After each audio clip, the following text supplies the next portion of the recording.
وفاقی آئینی عدالت نے نسلہ ٹاور کی مسماری سے متعلق سپریم کورٹ کے احکامات واپس لے لیے۔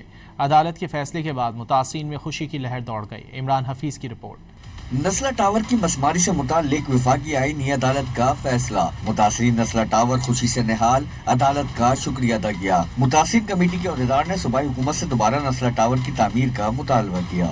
سب سے پہلے یہ ہونا چاہیے کہ یہ فیصلہ جو ابھی کیا ہے، اور میں سمجھتا ہوں کہ یہ اس کی عکاسی ہے کہ دوبارہ نسلہ ٹاور کو یہاں تعمیر ہونا چاہیے، اسی طریقے سے جتنی بھی ان کے پاس NOCs ہیں، اسی پلاننگ کے تحت جتنے فلور یہ تعمیر تھا اس کو تعمیر کرنا چاہیے۔ اب یہ گورنمنٹ کو چاہیے، سپریم کورٹ کو چاہیے، ہائی کورٹ کو چاہیے کہ اس کو کس طریقے سے تعمیر کرے گا۔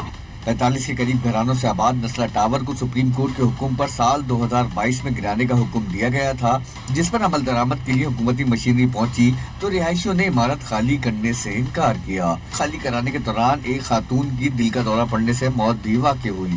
رہائشیوں کو عمارت سے بے دخل کرنے کے بعد حکومتی مشینری نے کئی مہینوں میں نسلہ ٹاور کو مسمار کیا۔